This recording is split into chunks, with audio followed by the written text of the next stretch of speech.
Guys, tingnan nyo aking mga kapitbahay. Isa ito sa dahilan kung bakit gusto ko talaga dito tumira sa bukid. Bakit? Bukod sa nangarap talaga ako noon na may probinsyang uuwian, na may probinsyang titirhan, eto na yun. Kaya walang imposible kay Lord pag kayo'y nangarap. Libre ang pangarap, walang bayad, pero samahan ng pagsisikap. Gaya ng aking mga kapitbahay na yan, huwag niyong iismulin yan. At kahit mga nagkagahok yan din sa aming pakwanan, aba, hindi biro ang kanilang buhay. May mga kaya yan, pero sadya lang talagang gusto nila sa ganyang buhay. Yung sila'y magtatrabaho pa rin din sa bukid. Sa lawak ng mga bukid din ang aming mga kapitbahay, ayan tingnan nyo't mga mag-ina pa yan, sa lawak ng mga nagtatanim ng lupa din sa dami ng mga nagtatanim, ayan. Isa kami sa gusto namin ganyan, nagbubungkal kami ng lupa. Diba? Bakit ang hindi?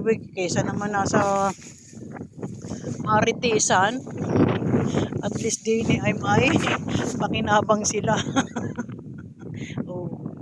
Aba, hindi biro ang maggahok-gahok ganyan sa are kagaya na hindi biro ang maggahok-gahok niya sa pakwanan na yan. Sa lawak ng tinaniman nila aba, kaya pinagtulong-tulungan na nila para kahit isang araw ay matapos nila, di ba? Ganyan ang buhay din sa bukid.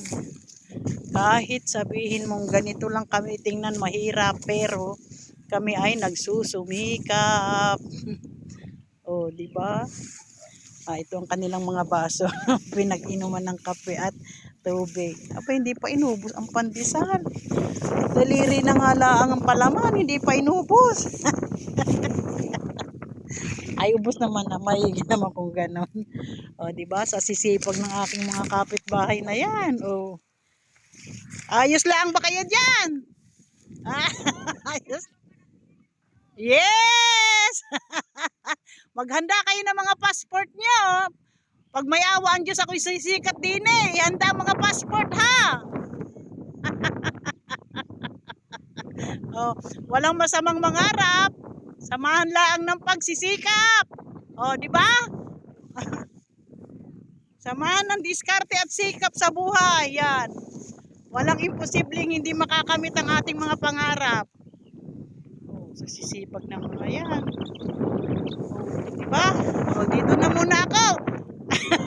Sisilipin ko aking niluluto.